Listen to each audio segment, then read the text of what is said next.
this floor. No, switch back, not me.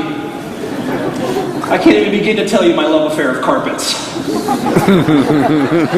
Holy shit. Now,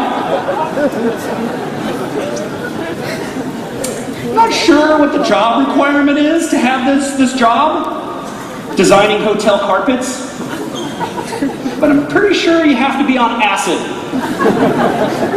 Right? Am I right? Like, imagine that job interview. Are you a designer? Yes. Are you on acid? Yes. You're hired. Oh my god, I love that. You know what I love more than this carpet is my fucking shoes. I fucking love my shoes. Look at my shoes. Do you know why I love these shoes? I'm gonna show you my shoes. Do you know why I fucking love these shoes? They don't stink, I swear. I just have love. I just have love for you. Do you know why I love these shoes? Because I got these when I was 9. And it's like, it's the thing. It's the thing that grounds me to the earth. The fucking 9-year-old. It's the only reason why I like these shoes is because it reminds me.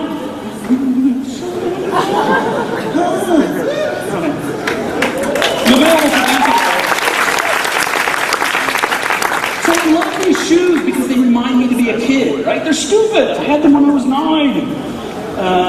And so they constantly remind me to be childlike. Now, I'm at fucking Mark's house, and Mark's looking at my shoes, and he's like, yo, you like Vans, huh?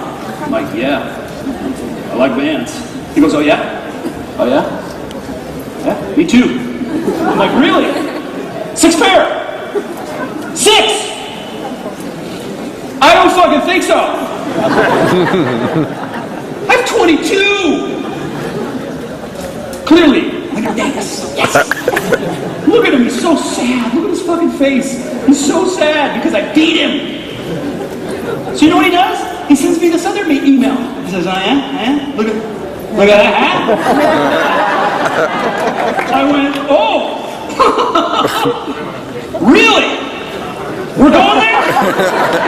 Really?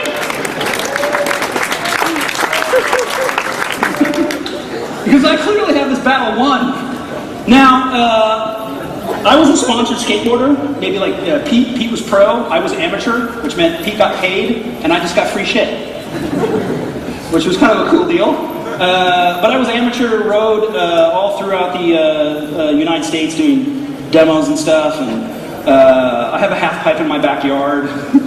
I had a midlife crisis, and I had the half pipe. And I'm 40. And I walked into the wood shop, right? I walked into the place and I was like, hey! And the guy's like, hey. And I'm like, I am going to build a half pipe in my backyard. And he was like, awesome! And I was like, yes! But I have a question. If I buy too much wood, like, can I bring the wood back if I buy too much? He's like, no problem. I'm like, cool. So I'm building my ramp, and I go back, and it ended up that I didn't have enough wood. So I went back into the place, and I said, I don't have enough wood for my ramp. And he goes, oh, how's the ramp going for your kids? Oh, no, it's for me. So yeah, he wasn't too thrilled. Now, you may be wondering who's the body on my half pipe. Jerry came over, and Jerry does not know how to skateboard. And Jerry said, I want to try this. And I said, no. And Jerry said, no, I'm just going to do, like that on the bottom. And Jerry fell, and he landed, he fell down. And he says, oh, I think I hurt my arm. And I went, fuck off, you didn't hurt your arm. He's like, oh, I think I hurt my arm. I'm like, fuck off, you didn't hurt your arm. He goes, no, I think I really hurt my arm. And he lifted up his thing, and his bone was sticking out of it. So, that's fucking Jerry's elbow. Yours. So the lesson is if you come over to my house, can you fall somewhere else? Because I really want to fill up the ramp with bodies. So yeah, skateboarding. Skateboarding is huge for me. I still skateboard. I mean, I'll always be a skateboarder. And if you're a skateboarder, you totally know what I'm talking about. It's a lifestyle. And for me, graphic design isn't much different. Like when I'm skateboarding, like I arrive at a place and I'm looking at the obstacles. I have to overcome those obstacles. I have to figure out how to not kill myself in these obstacles, to try to find that perfect line, to try to find that beautiful moment. And for me, graphic design is the same way, right? It's trial and error. It's going to try shit, I'm going to fall, so on and so forth. So skateboarding is very much a part of my life, and it's also a part of how I think about graphic design. Now, this is last year, 39 years old. It's the highest air I've ever done. It's 9 feet out of the bowl. Just falling sucks. I love that picture. I showed this to Mark's kids. Mark has 2 kids, and put it back. Yeah, get the fuck off me. No one wants to see you.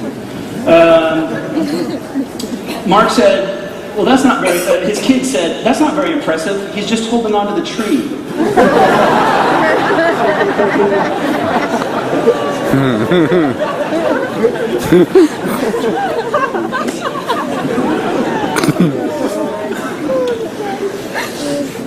Give yourself projects. This is something I'm always doing. This is a great conference that happens in Mar del Plata, Argentina. Argentina! No? All right. That took a while. We're in siesta. This is in Mar del Plata. There's a great conference down there called Tree Marching, and they have this party afterwards, and we all got to the bar, and they just had all these masks laid out, and everyone who came to the bar was drawing masks. Pretty cool. On the woman with the blonde hair, that's Marion Banches, who's an amazing type designer. And then right next to me at the bottom is Alejandro Paul, who's another really great type designer. And so give yourself projects. That's me being a Space Invader. I'm constantly doing this, like creative play. This was cool. I would go to college and my professor would give me shit to do, and I would try it. And as soon as I got out of school, that shit ended quick. So who's challenging you? Well, you have to challenge you. So I'm constantly giving myself these problems and these tasks. And I might be masochistic because the projects I keep giving myself get harder and harder. So in the case of this one, I've showed this one a couple of times. In the upper left-hand corner, I designed this little grid, and every pattern that I designed had to adhere to that grid somehow. And so the task was, how many different shapes could I come up with that adhered to this little tiny grid? And so we're talking about boundaries, right? If you just give me a white sheet of paper, I don't know what the fuck to do. But if you start giving me rules, if you start giving me boundaries to creative play, then I know what's possible and what's not possible. So I'm constantly giving myself these projects to do. And in this case, I've taken these forms and I've written a little program to kind of create these reflections. And I might really like that shape in the middle and, start making patterns with those shapes. I like feedback loops, so maybe I can take this shape and put it back into the system and get new shapes upon this. So I'm constantly doing this. I'm constantly playing, constantly failing, right? I talked about failure last year. Failure is very important to the play and work process. And in that, I find really crazy things. And I use these crazy things in the work that I do. And again, this is just all, there's no client here. This is just me laughing my ass off at home. And I'm constantly trying new interpretations or adding color, for example. I showed these in Istanbul, and I was hoping that somebody was building a mosque, because, call me. Fucking ready for this. We'll do this in tile. But all this is creative play. And this creative play, finds itself into print work. So this is a print that I did last year. It's based on the forms of the mural that I'm doing outside there now. This is all Taiwanese forms. It's about 4 Taiwanese drawings. And this is a limited edition print that I did. And each one of those slivers is a generation from that print, right? Now, trying new things means I got to get away from my tools, right? So I got to get away from this thing, right? So digital to physical, you know. So I'm trying things like the mural that I'm doing now. I fucking hate because it hurts. My back hurts. My feet hurt. I was thinking maybe like I'd get like a massage lady to come or something like that, and set up like a little table, and I just like get, drop my clothes and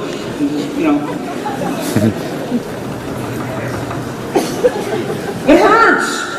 But I want to try these things. I want to try to get away from digital tools and try more of these physical tools.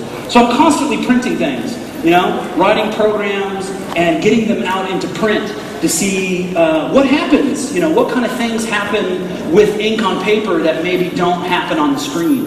And do I draw on top of this, or does this inspire a drawing that I do? All of this is just exercises in trying new things. Now, for this this print, this was a workshop that I did last year in Aspen, Colorado, and we wrote these programs to actually rip silk screens, and we took these generated prints that we did, ripped them to silk screen, and then actually pulled silk screens of these programs that we wrote. And there's something really magical in doing this, in using digital tools in this analog process. I mean, you can see on the left, one of the pieces got too much ink. And the guy looked at me when that happened, and he was like, "Oh, I'm sorry, man." And I'm like, "No, random's cool. We love that." Too much black came through. So you get these things that wouldn't occur in the computer. Now, I'm looking at this, and hopefully you're thinking what I'm thinking. Those are fucking skateboards. So I ended up taking those and putting them into skateboards. And right now I'm in the process of actually hand drawing each of these. It's called the Tie 5. And I'm using this randomly generated composition to inform how I actually draw it on the skateboard. So I'm actually looking at it on screen and trying to grid out and redraw this exact composition on the skateboard. Much like I'm doing the same thing with the mural, using a randomly generated composition, but then freehanding it so that the mistakes happen, right? And so this kind of work, gets back into my love of skateboarding, right? Because I love skateboarding, so I want to make skateboards. So I said, well, okay, then fucking make skateboards. And that's what I did. So I've ordered a bunch of blank boards, and they come varnished, so I have to sand them. And I've been trying these tests on paper, right? So this is me using digital tools, right? Using a Wacom tablet. I'm using processing. I'll talk about this a little bit later. Using processing to randomly generate these compositions, and then trying to redraw what gets generated on paper so that I get the accidents. And with this is a whole new set of tools, like this fucking thing. Look at the bottom left. It's called Time Saver. Time Saver! Isn't that hilarious? My God, this circle is taking forever! I wish I had a Time Saver! Oh my God, I love that! Oh, it's hilarious. Right? So I'm doing a series of skulls right now, and these skulls, again, it's like I'm using this sort of like random generation to sort of inform the pattern that happens on the inside, right? So this is just bananas. Like I don't know how to do this. So I like this hybrid between digital and analog technologies, right? And I've talked about this like a million times. My first computer was a Commodore 64. Yeah? Anybody? Commodore 64? Yeah. It sucked! It sucked! It was like 1980 something. I was playing this game, A Bard's Tale. You had to type everything. Be like, you've reached a mountain pass. There was a rock. There was a sign. Pick up rock. You cannot pick up rock. Fuck rock. You cannot fuck rock.